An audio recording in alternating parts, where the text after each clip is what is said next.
Hi, welcome to Ammu's semi kitchen. അപ്പൊ ഇന്ന് ഞാൻ ചെയ്യാനായിട്ട് പോകുന്നത് ഒരു ക്യാരറ്റ് ഹൽവയുടെ റെസിപ്പിയാണ്. അപ്പൊ നമുക്ക് ഈ ക്യാരറ്റ് ഹൽവ എങ്ങനെ ചെയ്യാന്ന് നോക്കാം. ഹായ്, ക്യാരറ്റ് ഹൽവ ഉണ്ടാക്കാൻ ആവശ്യമുള്ള ഇൻഗ്രീഡിയൻസ് നോക്കാം. 4 വലിയ ക്യാരറ്റ് അങ്ങനെ ഗ്രേറ്റ് ചെയ്ത് വെച്ചിട്ടുണ്ട്. 1 കപ്പ് മിൽക്ക് ഉണ്ട്. പിന്നെ 3/4 കപ്പ് ഷുഗർ ഉണ്ട്. കുറച്ച് കാഷ്യൂ, കുറച്ച് കിസ്മിസ്, പിന്നെ ആവശ്യമുള്ള നെയ്യ്. പിന്നെ ഇട്ടരി വെച്ചിട്ട് ക്യാരറ്റ് ഹൽവ എങ്ങനെ ഉണ്ടാക്കാൻ നോക്കാം. ഇപ്പൊ ഞാനൊരു പാൻ അടുപ്പത്ത് വെച്ചിട്ട് കുറച്ച് നെയ്യ് ഒഴിച്ചു കൊടുത്തിട്ടുണ്ട്. ഈ നെയ്യ് ചൂടായി വരുമ്പോൾ നമുക്ക് ആദ്യം കാഷ്യൂനട്ടും അതുപോലെ തന്നെ കിസ്മിസും കൂടെ ഒന്ന് വറുത്തെടുക്കാം. ഇപ്പൊ ഈ കാഷ്യൂനട്ടും കിസ്മിസും റെഡിയായി വന്നിട്ടുണ്ട്. ഇത് നമുക്ക് കോരി മാറ്റാം. ഇപ്പൊ ഞാനത് കോരി എടുത്ത് മാറ്റി വെച്ചിട്ടുണ്ട്. ഇനി നമുക്ക് ഇതേ സെയിം നെയ്യിലേക്ക് തന്നെ ഈ ക്യാരറ്റ് ഇട്ട് കൊടുക്കാം.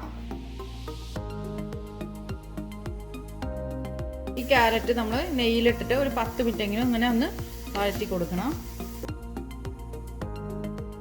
ഞാനിത് ഒരു മാക്സിമം ഒരു 6 മിനിറ്റെങ്കിലും ഒന്ന് വഴറ്റിയെടുത്തിട്ടുണ്ടാവും. ഇനി നമുക്ക് ഇതിലേക്ക് പഞ്ചസാര ആഡ് ചെയ്യാം. ഞാൻ 3/4 കപ്പ് പഞ്ചസാര എടുത്ത് വെച്ചിട്ടുണ്ട്. ഇത് ഞാൻ ഇട്ട് കൊടുക്കാണ്. ഇനി നമുക്ക് ഇതിലേക്ക് പാല് ചേർക്കാം. ഞാൻ എടുത്ത് വെച്ച് 1 കപ്പ് പാല് ഇതിലേക്ക് നമുക്ക് ചേർക്കാം. ഇപ്പം ഞാനത് വെച്ചിട്ടൊരു ഏതാണ്ട് ഒരു 10 മിനിറ്റ് ആവാനായി. അപ്പം ഞാനത് ഇടയ്ക്കൊന്ന് ഇളക്കി ഉണ്ടായിരുന്നു. പിന്നെ ഇനി ഇതിലേക്ക് കുറച്ചുകൂടി ഉണ്ട് വറ്റാം. നന്നായിട്ട് നമുക്ക് ഈ പാനിൽ നിന്നൊന്ന് വിട്ട് കിട്ടണം. അതാണ് ഇതിൻ്റെ പരുവം. അപ്പം നമുക്ക് ഒരു 5 മിനിറ്റും കൂടി നമുക്കൊന്ന് റെഡിയായി കിട്ടണമായിരുന്നു. ഇളക്കി കൊടുക്കാം.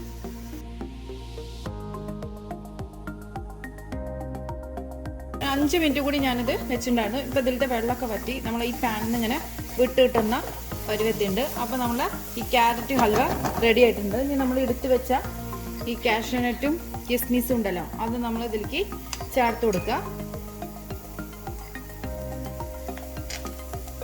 എന്നിട്ട് ഒന്ന് മിക്സ് ചെയ്തെടുക്കുക. ഇത്രേ ഉള്ളൂ. അപ്പം നമ്മളെ ക്യാരറ്റ് ഹൽവ റെഡി ആയിട്ടുണ്ട്. ഇനി നമുക്കിത് സർവിങ് പ്ലേറ്റിലേക്ക് മാറ്റാം. അപ്പോൾ നമ്മൾ സിമ്പിളായിട്ടുള്ള ക്യാരറ്റ് ഹൽവ ഇവിടെ റെഡി ആയിട്ടുണ്ട്.